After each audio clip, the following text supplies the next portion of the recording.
বিবাহ করে বাসর ঘরে নিয়ে আসলেন।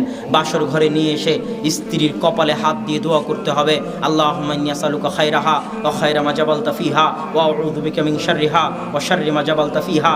হে আল্লাহ, আমার স্ত্রীর মধ্যে যে কল্যাণ আছে সেই কল্যাণ আমি চাই, আর আমার স্ত্রীর মধ্যে যে অকল্যাণ আছে সে অকল্যাণ থেকে আমি পরিত্রাণ চাই। তারপরে স্বামী স্ত্রী দুইজন মিলে 2 রাকাত সালাত আদায় করতে হবে।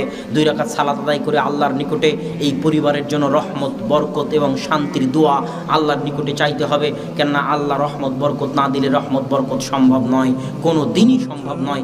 এবার যখন স্বামী স্ত্রী মিলিত হতে যাবেন, স্বামী স্ত্রী যখন সহবাস যেটাই বলেন সাংসারিক জীবনে যখন মিলিত হতে যাবেন, যেটা আপনার জন্য আনন্দের বিষয়, যেটা আপনার জন্য হাসির বিষয়, সেটা ইসলামের নিকটে অনেক দামি। কেননা ওখান থেকে পরবর্তী প্রজন্ম আসবে, আর ইসলামের পরবর্তী প্রজন্মের অনেক দাম, অনেক গুরুত্ব।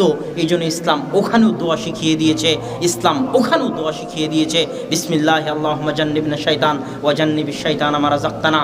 হে আল্লাহ, আজকে আমরা যে সাংসারিক জীবনে লিপ্ত হচ্ছি, এই সাংসারিক জীবন থেকে যদি কোনো সন্তান আসে, তাহলে তুমি সেই সন্তানকে শয়তানের সংস্পর্শ থেকে দূরে রাখিও।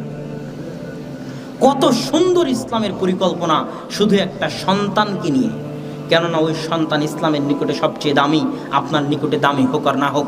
এই দোয়া পড়ে যখন আপনি আপনার স্ত্রীর সাথে সংসার জীবনে লিপ্ত হবেন, তখন ওটার মাধ্যমে যে সন্তান আসবে, সেই সন্তানের মধ্যে বরকত রহমত থাকবে, ওই সন্তান সুসন্তান হিসেবে গড়ে উঠবে। আর এই নিয়মগুলো যদি আপনি রক্ষা না করেন, তাহলে আদর্শ পরিবার গড়ে তুলতে পারবেন।